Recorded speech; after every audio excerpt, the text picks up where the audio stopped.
It's Friday night, October 9th, 2020. Hello to my Odyssey followers, Twitter followers, YouTube subscribers, new subscribers, and YouTube viewers. We're sitting outside here after dark here. The sun went down about an hour ago. It's Friday. This is pretty kind of normal RV park here in West Texas next to Lake Nasworthy. It's normally we'd have some people out enjoying this nice weather. It's about 75 degrees outside. No wind, no bugs. Perfect to meet your fellow RVers and sit around and have a beer or Coke or whatever you drink and have a little fun time chatting and making people giggle and laugh and things. Looks like people are heading away from the lake and heading to the lake. Looks like it might be a busy day at the lake tomorrow. Looks like my circle of fire is starting up here in the sky again. Just coming over to the top of that trailer in front of me. I should have had my 4K camera charged up today. That has zoom. This poor little GoPro Silver doesn't have zoom, so you probably can't see nothing. But it's the only thing in the sky due east right now. And it always pops up in the same spot about this time of night. I think it's about 8:30.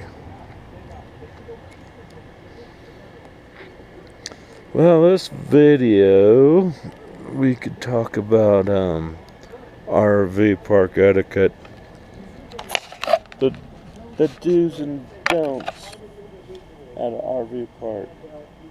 That'll save you a lot of grief. A lot of grief if you decide to go to RV parks to enjoy a weekend getaway from the city and stuff. This RV park is not the most expensive one. Doesn't have a lot of amenities, no swimming pools, no hot tubs, no workout facilities, no free Wi-Fi. Internet and cables available for long-term residents. Short-term, you have to go through the cable company to get signed up to get internet out here, unless you have a satellite dish or something for your travel trailer, which is pretty awesome. Bad thing about satellites, if we have a heavy rainstorm, you're not going to get internet or TV, any kind of programming through a satellite dish during heavy rains for at least 15-20 minutes till the storm moves away. But other than that, that's a way to go. Then you don't have to worry about cable or anything like that if you have a satellite dish. But I've never tried internet over satellite. I don't think the speed would be that fast, and it'd probably be way expensive.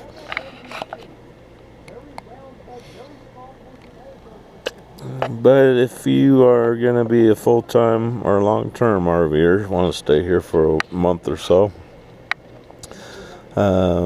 Sunlink's the provider in this area, so you'd have to call Sunlink and make an appointment to have them come out and hook you up. Then you're off to the races. I bought my modem. I didn't want to rent mine because I'm a cheap bastard. I just told Sunlink, I said, what kind of modem do I need? I'll go to Walmart and buy one. You guys just do what you need to do on your end to get me some internet. I didn't want cable. Cable The cable companies, internet providers are screwing people so bad out here, or everywhere. I'm not gonna pay $150 a month for cable to watch the same shit over and over for a whole month, then pay another $150 a month to watch some new shit over and over again till the next month. So their programming is pretty much a big old ass loop of fucking movies and TV shit. You know, yeah, you might get local channels, but la-de-da, who gives a shit? I'm outside of San Angelo. Nothing happens too exciting here, so I could give a rat's ass.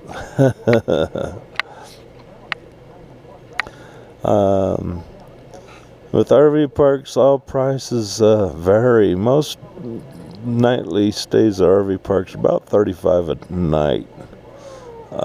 If you're gonna stay longer, they usually have monthly or weekly, and all RV parks are different. Some will give you option with the lower rate to let you take care of your power bill, your electricity. You pay electricity, they'll give you a lower rate type deal. If you're going to do a monthly stay or something. Or you could let them pay the higher price. That usually takes care of your power, and they'll take care of your space, grass and stuff. They'll cut that. But if you're going with the lower rates, usually you'll have to take care of your grass, cut it when it needs it, and it's not too bad. You could just buy you a little I got a 40-watt weed eater. 2 batteries usually take care of my grass. Sometimes those batteries pitter out on you. You're like, God damn it, might take 2 days to get the grass done, but you'll get it done with the weed eater pretty easy.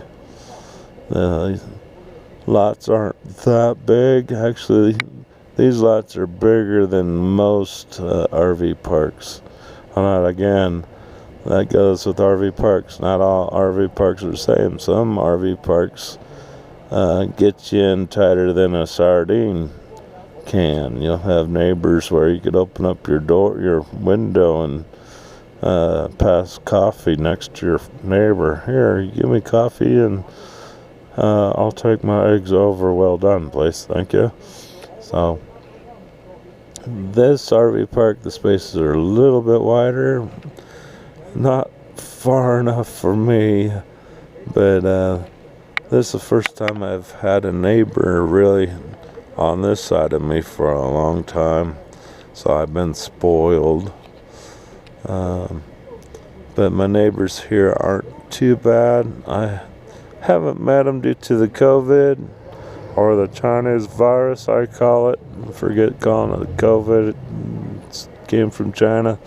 Let the commies claim their little famey little virus they gave to the world. Thank you, China, you little fucking commies. So other than that, other etiquette things you need to know is if you're out walking around the RV park, which is good. It's good exercise. This RV park's pretty big. I think it's like 32 acres of space here, and you gotta get a little walk out. If you walk around from the far back side to the middle, and then to my side, and then the street side, it's a good little walk. The only bad thing, there's no place to sit, so you might want to get you a walking cane with a seat. So you just prop up on your cane and give yourself a rest. Unless you get to know your neighbors, then you knock on their door and take a seat at one of their chairs they might have outside and get to visit somebody. But with the COVID, most people don't really want you around. They're like, oh, I don't want to catch a virus from somebody I really don't know. So, and that's okay for right now. I think by next year things should be back to normal. Hopefully.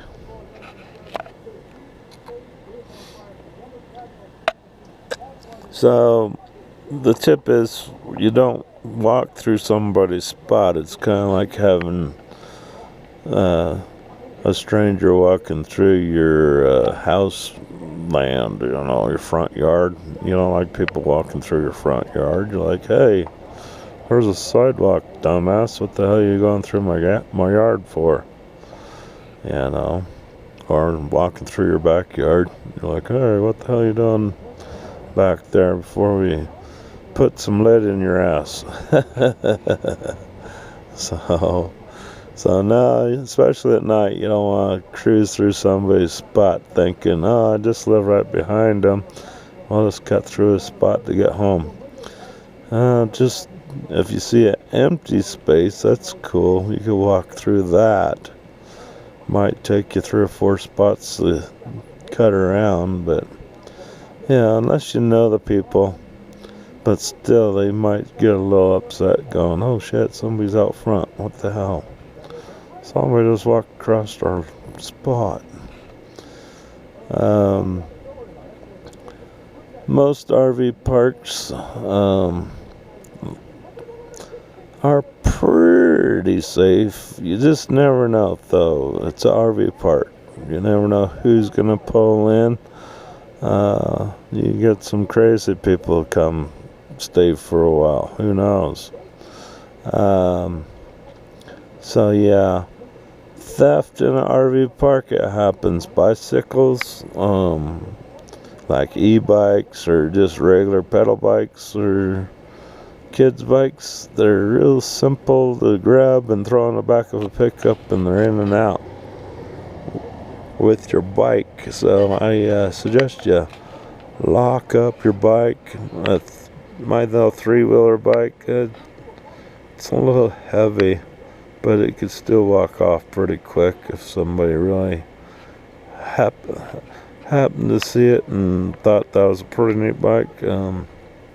Yeah, I could probably use that. I've been real lucky. This RV park is pretty good. I haven't had any theft issues, just little shit, like some scrap wood that I might have had or something. Somebody might have needed some wood and said, oh, there's some wood over there. Well, go steal a stick or two, which wasn't that big of a deal because it was pretty much scrap wood. Some old pallet wood that I pulled apart that I used to build stuff. Once in a while, if I get hair in my butt and want to do something, I build something with pallet wood or something. But that's not a big deal. It was free wood, so not a big deal at all. But still, it's better to ask than get a fucking foot in your ass. 99% of the time, if you ask me for something, I'd probably say, sure, here, not a big deal. That's one neat thing about being a full-time RVer is usually if you got a problem or something with your rig, maybe somebody at the RV park might know how to fix it or help you out a little bit with something if you need it. But yeah, it's not too bad. Like I said, I enjoyed this RV park. It's right next to Lake Nasworthy, so if I get bored, I could go get my fishing pole, do a little fishing, catch some fish, and have a nice little either a catfish dinner, or we got bass out here, we got crappies. So yeah, it's always good to have some good fish to fry up or even bake up in the old grill here. talking about grills. We're in West Texas. It gets pretty dry. Sometimes a lot of people like charcoal grills, but unfortunately in West Texas we could have a no burn ban, so you can't get your charcoal grills going. Afraid the ashes might flare up or something, or you like the smoker grills where you got wood smoking in your grill to smoke your meat and stuff. Unfortunately, you can't do that when it's a no burn ban. Biggest mistake you could do is, usually it happens when a couple, a husband and wife deal, shows up at the park and they want to do a little grilling. The wife starts complaining about the sun. Let's pull out the awning, honey, and pull the grill underneath the awning and do our barbecuing underneath the awning. Unfortunately, heat from your grill will catch your awning on fire, or possibly could. Then you got an awning fire. That's always exciting. So, don't recommend it. You should have your grill away from your rig about at least 10 feet if you can. My grill's about 5 feet, so I can't go any further without being inside my garden there. But just a little fire safety tip for you on outside grilling. So, and then the RVers with pets. Most RV parks will let you have little lap dogs. They're not too keen on having bigger dogs, like 100-pound dogs or more. Pit bulls. Normally, you probably wouldn't be able to stay at RV park if you have a pit bull, even if it's the sweetest dog you ever had. I know some pit bulls are pretty sweet, but 98% of them are assholes. They want to eat up stuff. I think blood is sweet. So pit bulls will get you kicked out of RV park. That ring of fire is getting a little higher in the sky now. That's about where it parks. Shows up right after dark. I seen it fly away one time, but so far it just likes that spot, or it goes a little bit south. But right now it's due east. It's a pretty funny thing. I don't know what it is, but it's not a star. It's not a star, whatever it is. It could be some kind of, it could be the new space cadet camp in space, I guess. I don't know.